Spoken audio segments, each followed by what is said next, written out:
manolona ny famoahan'ny tompony andraikitra ray ao amin'ny cellule de lutte contre la cybercriminalité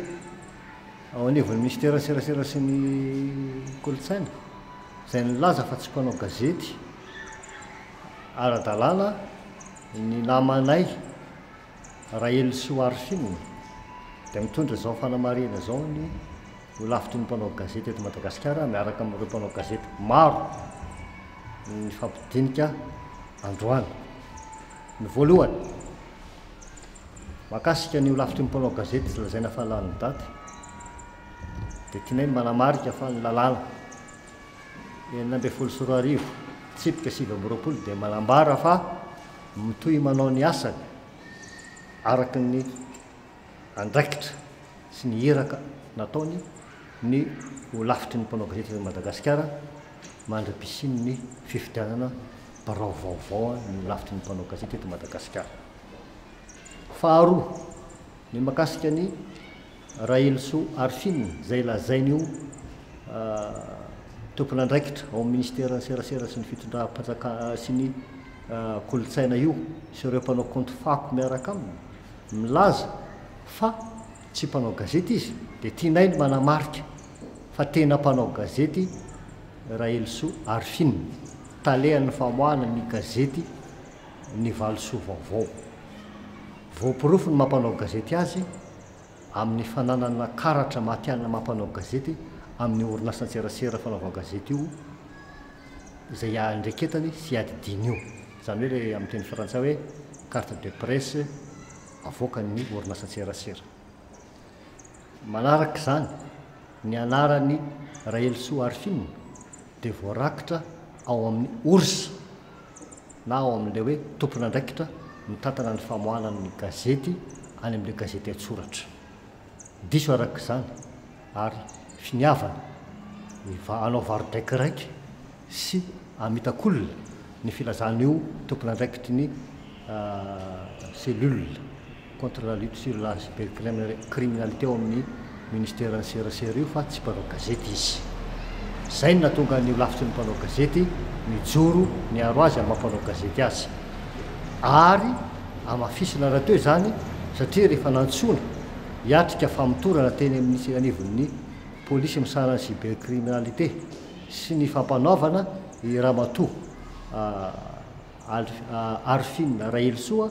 dia natsony ny tompony andraikitra ataony amin'ny polisy ny filohan'ny lavitry ny mpanao gazety anatrika ny famitorana azy satria zo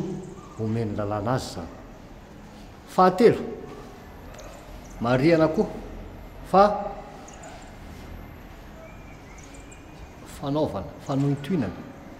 ny fahalalan'ny asa fanaovana gazety ny fietsika tadiavin'ny ministera ny serasera ampiarina amin'ny fampiasana ireo mpanao fako miaraka aminy anatin'ny Facebook. Tsy marina koa ny filazana fa ny gazety en ligne na gazety any amin'ny tambazotra serasera dia tsy asa fanaovana gazety. Ny Facebook no tsy asa fanaovana gazety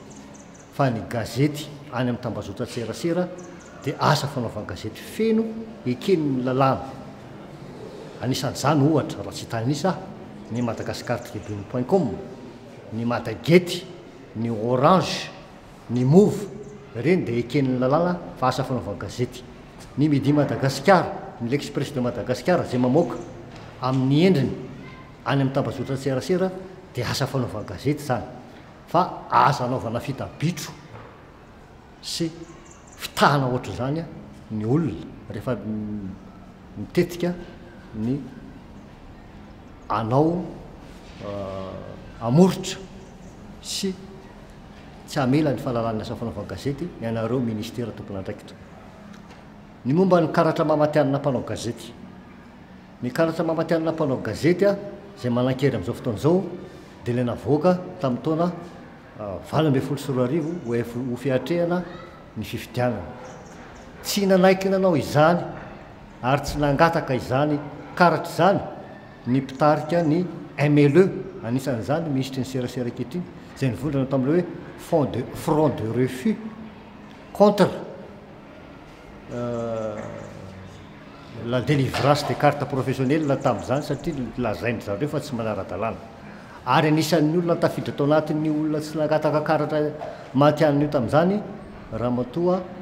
Rahelso Arfine noho ny firaisan-kina niaraka tamin'ny ramatoa minisitra tamin'izany. Amin'izao fotoan'izao izy mahazo fahefana miova ny lalana. Fahatelo, eo anatrehan'izany rehetrarehetra izany izay hita fa tsy fantatra ntsony hoe makaiza ny lalako ombany ty ministera ny serasera ity amin'ny fitoriana sy fanenjehana mpanao gazety zay zavatra tsy zakany tamin'ny fotoana tany ivelan'ny fitondrana izy dia manao fanamarihana no lafitry ny mpanao gazety sy reto mpanao gazety marobe niarany vory teto androany fa fanitsakitsahana ny fahalalan'ny asa fanaovana gazety farany ary ny tsikely indrindra fanitsakitsahana ny fahalalan'ny asa fanaovana gazety amin'ny endriny maro lafy eto Madagasikara ny finiavana anidy ny vavan'ny mpanao gazety ataon'ny ministera sy ny fitondram-panjakana amin'izao fotoana izao satria mitaky vaovao amin'ny endriny maro lafy ny olona etrehana ny coronavirus. Tsy manaja raha teo ny andinin'ny fafolo sy faraika amby folo ny lalam-panorenana io filazana io tompona andraikitry ny cybercriminalité au ministère ny serasera sy ny kolotsaina io milaza fa tsy mpanao gazety ny namanay izay mitazomina ponja hatramin'ny omaly. Fanitsakitsahana ihany koa ny andininy fasivy amby folo ao amin'ny fanambarany resam-pirenena momba ny zon'olombelona momba ny fahalalana manohevitra sy ny fahalalana asa fanaovana gazety ary fanitsakitsahana marindrano ny voalazan'ny andininy fahadimy ao amin'ny lohateny faharoa ny lalàna amin'ny feny serasera sy ny fifandraisana mbola manan-kery amin'izao fotoana izao ny fanampenam-bavan'ny mpanao gazety. Noho izany mitaky izahay mpanao gazety miaraka amin'ny birao ny lafitry ny mpanao gazety Madagasikara ny amoahana ny namanay mpanao gazety Rahelso Arfine any am-ponja tsy misy fepetra ao anatin'ny fotoana angana.